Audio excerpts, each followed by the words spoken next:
Aquarium है जो कि पूरे पाकिस्तान में वाहिद एक्वेरियम है जहां पर आपको शार्क भी मिलेगी और इतनी बड़ी तादाद में मुख्तलिफ तरह की आपको मछलियां यहां पर देखने को मिलेंगी। देखने में ये जितनी खूबसूरत है, जितनी चमकदार है, सितारों की तरह चमक रही है, लेकिन ये अंदर से उतनी ही खतरनाक है। मुख्तलिफ तरह की मुख्तलिफ कलर्स के स्टार फिश भी इसके अंदर मौजूद है। आपने अक्सर कार्टून कैरेक्टर्स में ये वाली फिश देखी होगी जिसको नेमो का नाम दिया गया है। ये जी लेपर्ड एल है। इसकी खास बात ये है कि ये बिल्कुल इस बार के अंदर रहती है। ये लॉइन फिश है और एडी दिखाइए, ये बहुत गुस्से में लग रही है शक्ल से। ये बहुत ज्यादा जहरीली है। ये सारे के सारे सी प्लांट्स हैं जो कि जानदार पौधे हैं। बेबी शार्क हैं, चार हैं ये। और इसमें रमूरा शार्क है, वो म्यूचुअलिज्म कनेक्शन होता है, वो दोनों साथ रहती हैं। शार्क की खूबसूरती ये है कि शार्क को जितना ज़्यादा माहौल मिलेगा, जितना ज़्यादा पानी मिलेगा, वो उतनी बड़ी होती जाएगी।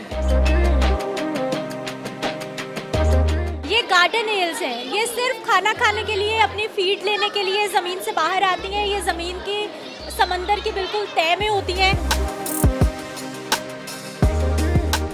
मैं इस वक्त पहुंच गई हूँ सफारी जू के एक्वेरियम में और ये वो एक्वेरियम है जो कि पूरे पाकिस्तान में वाहिद एक्वेरियम है जहाँ पर आपको शार्क भी मिलेगी और इतनी बड़ी तादाद में मुख्तलिफ तरह की आपको मछलियाँ यहाँ पर देखने को मिलेंगी। आए विजिट करवाती हूँ। और मैं पहुंच गई हूँ फिश एक्वेरियम के अंदर और यहाँ पर मिनी छोटे छोटे फिश एक्वेरियम बने हुए हैं फिश एक्वेरियम के अंदर भी।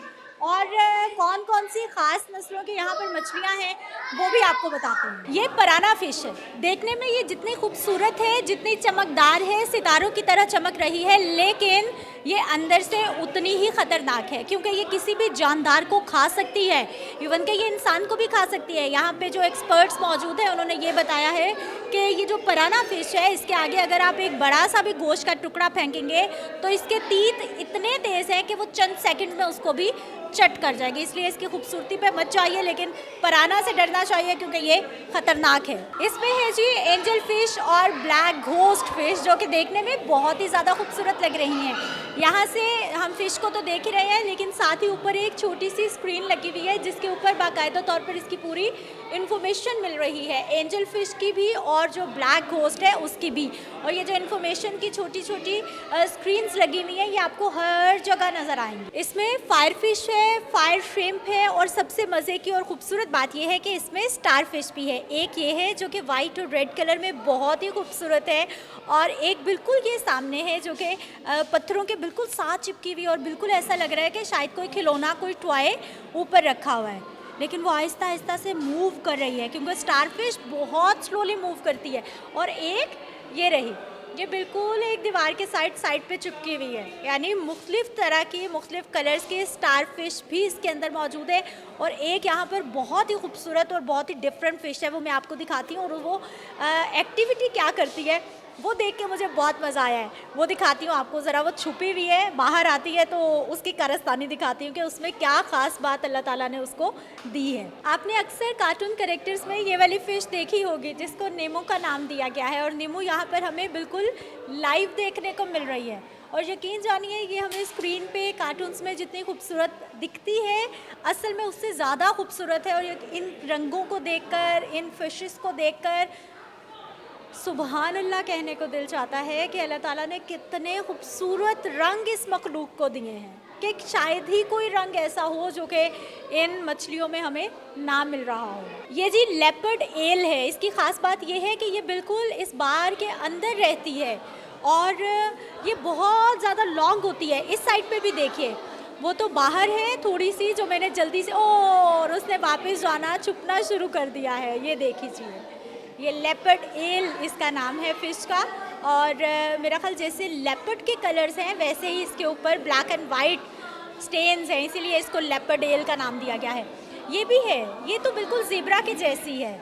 और ये भी देखिए कितनी खूबसूरत फिश है, लेकिन ये इस जो रॉड है उसके अंदर ही रहती है और अच्छी खासी लंबी है। वो बैक पे देखिए इसकी टेल है, लेकिन ये बाहर नहीं आती, ये इसके अंदर रहती है, सिर्फ थोड़ा बहुत फूड खाती है, थोड़ा सा अपना मुंह बाहर निकालती है और उसके बाद वापस अंदर चली जाती है। ये लॉयन फिश है और एडी दिखाइए, ये बहुत गुस्से में लग रही है शक्ल से ही, और इसकी ख़ास बात ये है कि ये बहुत ज़्यादा जहरीली है। अगर इसको हम छूने की कोशिश करेंगे, इसको अपने हाथ पे लाएंगे, तो सिर्फ इसको अपने हाथ पे रखने से ही इसके ये जो कांटे हैं, ये जो पर हैं, इसमें इतना जहरीला पॉइज़न है कि आपकी पूरी बॉडी पॉइजनस हो जाएगी और आप बहुत जल्दी मौत के मुंह में चले जाएंगे।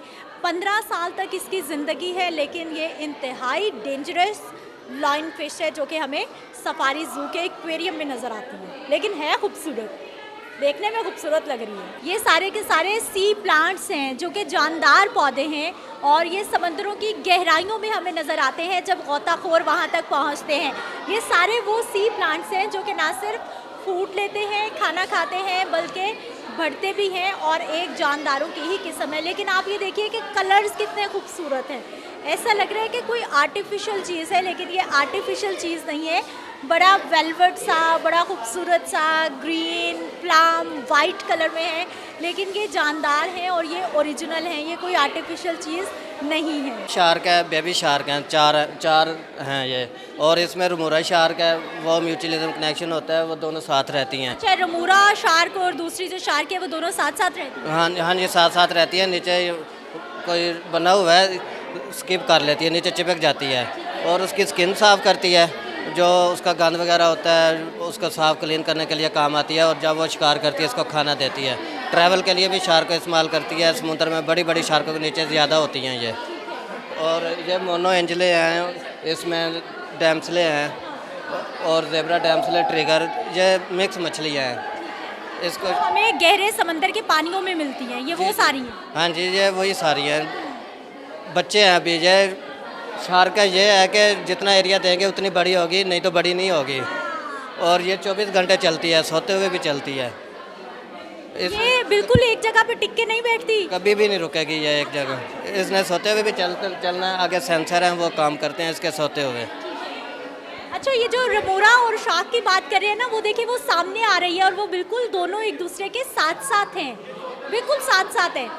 शार्क उसको खाना देती है जब वो शिकार करती है, और रमूरा जो है वो उसको क्लीनिनेस यानी उसकी क्लीनिंग के लिए उसकी हेल्प आउट करती है। और भाई जैसे बता रहे हैं कि शार्क की खूबसूरती ये है कि शार्क को जितना ज़्यादा माहौल मिलेगा, जितना ज़्यादा पानी मिलेगा, वो उतनी बड़ी होती जाएगी, लेकिन जितना उसे कंजस्टेड माहौल मिलेगा, उसे छोटा एक्वेरियम मिलेगा, वो छोटी रहेगी, अपना साइज बड़ा नहीं करेगी। बिल्कुल ऐसा ही। जी ऐसा ही है। और ये हर वक्त चलती रहती है? हर वक्त चलती रहती है। इसने सोते हुए भी चलना है, जो 24 घंटे चलना है इसने। क्या बात है। ये देखिए, ये इन्फॉर्मेशन भी मिल रही है कि ये सारा दिन, सारी रात, 24 घंटे, हर वक्त ये बस घूम रही है, ये खा रही है, ये पी रही है, ये शिकार कर रही है, ये सो रही है, लेकिन ये मूवमेंट में है। मेरा ख्याल ये अमल कर रही है कि हरकत में बरकत है। ये गार्डन एल्स हैं, ये सिर्फ खाना खाने के लिए, अपनी फीड लेने के लिए ज़मीन से बाहर आती हैं। ये ज़मीन की, समंदर की बिल्कुल तह में होती हैं और पूरी की पूरी अंदर छुप जाती हैं। ये देखिए, ये सारी अंदर चली जाती हैं, सिर्फ फीड लेने के लिए बाहर आती हैं और शिकार से बचने के लिए ये पूरी की पूरी समंदर की तह में छुपी रहती हैं। ये सफ़ेद रंग की मछली क्या कर रही है? ये खाना खाती है, आधा गले से बाहर निकाल देती है। जी, ये ऐसा ही है। ये गोभी फिश कहते हैं, सैंड क्लीनर होती है। ये एक्वेरियम में सैंड क्लीनर का काम करती है और ये मुंह में दाने डालती है, गले से निकाल देती है। जो मैक्रो दाने खाना होता है, कीड़े बनते हैं एक्वेरियम में, जो वो खाती है। बाकी इसका सिस्टम ही ऐसा है, मुंह से खाती है, गले में सुराख है, आउट कर देती है। बस जो छोटे बारीक बारीक पत्थर हैं वो उसने निकाल देने हैं, जो खाना है उसका वो उसने खा लेना है। एल्गी होती है, मैक्रो कीड़े होते हैं, बैक्टीरियाज होते हैं, वो उसने खा लेना। हाँ, बैक्टीरियाज खा लेती है, क्लीनिंग का काम करती है और जो पत्थर हैं वो आउट कर देती है, यानी उसके अंदर एक फ़िल्टर लगा हुआ है।